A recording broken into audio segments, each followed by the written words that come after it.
انہوں نے دعویٰ کیا یہ ٹھیک کیا ہے کیونکہ ان کے بزرگوں نے بھی فقہ حنفی پڑھی ہے, حدیثیں تو پڑھی نہیں ہے, تو ان کو یہی کہانی کرے گی حدیث میں کہیں نہیں ہے, یہ فقہ کی کتابوں نے بتایا. وہ اس کلپ میں سن رہا تھا, کہتا ہے دیکھیں کسی حدیث میں نہیں آیا کہ جی عورتیں جو ہیں وہ صفا مروہ میں نہیں دوڑیں گی اور طواف کے پہلے 3 چکروں میں رمل نہیں کریں گی اور تربیہ جو ہے وہ آہستہ آہستہ سے کہیں گی, کسی حدیث میں نہیں ہے. یہ عملی تواتر سے چلا ہے, اجماع امت سے. یہ اگر حدیث کی بنیادی کتابیں پڑھیں اس میں یہ ریفرنسز موجود ہیں. مسند امام شافعی ایک کتاب ہے حدیث کی, اس میں باقاعدہ ایک باب ہے, اس باب کا نام یہ ہے کہ عورتیں صفا مروہ کی سعی کے دوران دوڑیں گی نہیں اور طواف کعبہ کے درمیان بھی وہ رمل نہیں کریں گی. یہ چیپٹر ہے, چیپٹر کے نیچے صحیح حدیث ہے عبداللہ ابن عمر رضی اللہ تعالی عنہما سے موقوفاً کہ وہ فرماتے ہیں کہ عورتوں کے لیے نہ تو صفا مروہ میں دوڑنا ہے اور نہ ہی طواف کعبہ کا رمل کرنا ہے. صرف یہ حوالہ مسند شافعی میں نہیں ہے, المصنف ابن ابی شیبہ میں بھی ایک باقاعدہ چیپٹر ہے جس کا نام ہی یہی ہے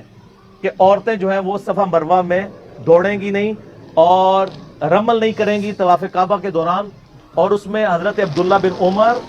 اور عبداللہ بن عباس رضی اللہ تعالیٰ عنہما کا قول موجود ہے, اور بلکہ اس سے بھی بڑھ کے اما عائشہ سے کسی نے پوچھا ہے تو رضی اللہ تعالیٰ عنہ و سلام اللہ علیہا, تو انہوں نے فرمایا کہ تمہارے لیے, تم عورتوں کے لیے, ہم نبی کی بیویاں آئیڈیل ہیں کہ عورتیں جو ہیں صفا مروہ کے دوران نہیں دوڑیں گی اور طواف کعبہ کے درمیان رمل نہیں کریں گی. تو امہات المومنین کا سورس آف نالج نبی علیہ السلام, صحابہ کا سورس آف نالج نبی علیہ السلام, تو یہ تو حدیثوں کے اندر موجود ہے. اور یہ صرف المصنف ابن ابی شیبہ میں نہیں ہے بلکہ سنن الکبریٰ امام بیہقی کی کتاب کے اندر بھی یہ ساری روایتیں عبداللہ بن عمر رضی اللہ تعالیٰ عنہما سے باقی اصحاب سے موجود ہیں. سر 3 حدیث کی کتابوں کے حوالے دیے ہیں, سنن دارقطنی کے اندر بھی موجود ہیں, 4 حوالے لے ہیں. امام دارقطنی نے بھی یہ ساری روایتیں نقل کی ہیں. باقی رہ گیا وہ والا مسئلہ عورتوں کے تلبیہ کا, تو یہ بھی المصنف ابن ابی شیبہ میں مکمل ایک چیپٹر موجود ہے جس میں سیدنا عبداللہ بن عمر رضی اللہ تعالیٰ عنہما, سیدنا عبداللہ ابن عباس رضی اللہ تعالیٰ عنہما کے فتاوی موجود ہیں کہ عورتیں جو ہیں وہ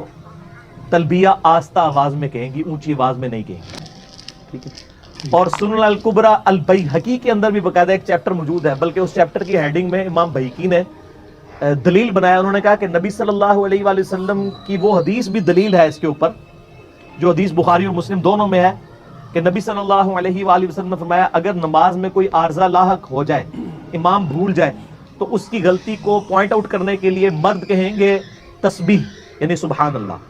اور عورتیں ہاتھ پہ ہاتھ ماریں گے. اس کو امام بیہقی نے ہیڈنگ بنایا ہے اس دلیل پہ کہ تلبیہ بھی عورت آہستہ کہے گی, اور نیچے عبداللہ بن عمر کا فتویٰ لے ہیں کہ عبداللہ بن عمر رضی اللہ تعالیٰ عنہما فرمایا کرتے تھے کہ عورتیں تلبیہ بلند آواز سے نہیں کہیں گی. اور ظاہر ہے یہ موقوفاً حدیث ہوگی, صحابہ کے اقوال جو ہیں وہ موقوفاً حدیثیں ہیں.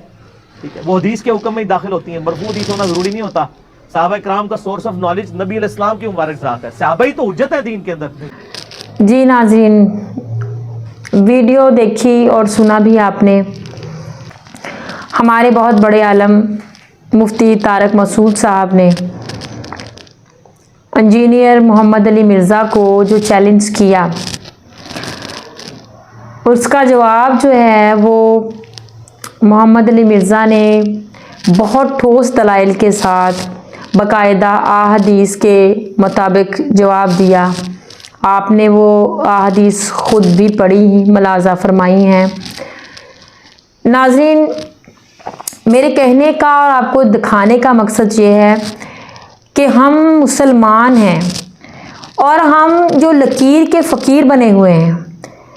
یعنی کہ ہم صرف یہ دیکھتے ہیں کہ ہمارے بڑے جو ہیں وہ کس عالم کو پسند کرتے ہیں اور وہ کس فرقے سے تعلق رکھتے ہیں اور وہ کس بات کو مانتے ہیں. ہم بس ان چیزوں کو دیکھ کر اس پر چل پڑتے ہیں. بالکل اسی طرح سے جس طرح کے آج کل کے پاکستان کے حالات ہیں کہ ہمارے بڑے جو ہیں اگر وہ ایک سیاسی پارٹی کو مانتے ہیں تو ہم اس کے پیچھے ہی خود بھی لگ پڑتے ہیں, خود بھی چل پڑتے ہیں, ہم اسی کو ووٹ دیں گے, ہمارے بڑے بھی انہی کو دیتے تھے. اس طرح سے اس ملک کی تباہی اور بربادی پوری طرح سے ہو چکی ہے اور ملک جو ہے وہ تباہی کے دہانے پر کھڑا ہے اور مہنگائی جو ہے وہ آسمان سے باتیں کرنے لگ گئی ہے. ہماری انہی ہٹ درمیوں اور ہماری اسی جاہلیت کی وجہ سے کہ ہم جو چیز ہمارے بڑے فوکس کرتے ہیں، جس پر چلتے ہیں، ہم انہی کے اسی معیار کو لے کر، ان کے اس نظریے کو لے کر ہم چل پڑتے ہیں، بلکہ ہم یہ نہیں دیکھتے، یہ نہیں جانچتے، یہ ہم کھوج لگانے کی کوشش نہیں کرتے کہ ٹھیک کیا ہے، کون سا بندہ ٹھیک ہے، اس کا عقیدہ کیا ٹھیک ہے، کیا غلط ہے، وہ کس روح سے، اسلام کی روح سے، قرآن کی روح سے، حدیث کی روح سے، وہ کہاں سے کیا بات کر رہا ہے، ہم اس کی تصدیق ہی نہیں کرتے۔ ہمارے لیے یہ بات ہی کافی ہے کہ یہ ہمارے بڑوں کا راستہ ہے اور ہم اسی پر چلیں گے۔ ہم میں سے کوئی یہ سوچتا ہی نہیں ہے کہ جو راستہ ہمارے بڑوں کا ہے ہم وہ دیکھیں کہ وہ راستہ ٹھیک ہے۔ بڑوں کا ادب کرنے کا، بڑوں کی نافرمانی نہ کرنے کا حکم تو دیا گیا ہے، لیکن ہمیں اللہ پاک نے عقل بھی دی ہے، شعور بھی دیا ہے، اور اسلام ہمارے سامنے بالکل ایک کھلی کتاب ہے۔ ہم نے اسلام کو چند جو عالم ہیں ان پر چھوڑ دیا ہے، کوئی کچھ کہہ رہا ہے، کوئی کچھ کہہ رہا ہے، اور ہم یہ دیکھتے ہیں کہ اب جس پر ہمارے باپ دادا، ہمارے بڑے چل رہے تھے، ہم نے بھی اسی چیز کو ماننا ہے، اس پر چلنا ہے۔ حالانکہ ایک مسلمان ہونے کی حیثیت سے ہمارا فرض بنتا ہے کہ ہم اس چیز کو خود جانچیں، ہم اس کی تصدیق، اس کی تفتیش خود کریں، تاکہ ہمیں پتہ چلے ہمارے بڑے جس راستے پر چل رہے تھے کیا وہ راستہ ٹھیک ہے، ان کے عقائد، ان کے رسومات، ان کے جو بھی عقیدے ہیں وہ سارے ٹھیک ہیں، کیا وہ اسلام کی روح سے، کیا وہ قرآن کی روح سے، کیا وہ حدیث کے مطابق چل رہے ہیں۔ بس ہمارے پاس یہی نظریہ کافی ہے کہ ہمارے بڑے اس پر چل رہے تھے، بالکل اسی طرح سے جس طرح سے ہم نے اپنے ملک کا بیڑا غرق کر لیا ہے، یہی سوچ سوچ کر کہ فلاں ہمارا جو بڑا ہے، ہمارے باپ تھے، دادا تھے، ہمارے بڑے جو تھے یہ اس سیاسی پارٹی کو مانتے تھے اور ہم نے بھی اسی کو ماننا ہے، بے شک وہ ہمارے نقصان میں ہوں، بے شک وہ ملک کے غدار ہوں، بے شک وہ گناہ گار ہوں، کچھ بھی ہوں، ہم نے اس کے راستے پر ہی چلنا ہے جو ہمارے بڑوں کا راستہ تھا۔ ہم نے یہ دیکھنا ہی نہیں ہے کہ ہمارا نقصان کس چیز میں ہے، ہمارا ملک کا نقصان کس چیز میں ہے، اور کون ہمیں تباہی کی طرف لے کے جا رہا ہے اور کون ہمیں لوٹ رہا ہے دونوں ہاتھوں سے۔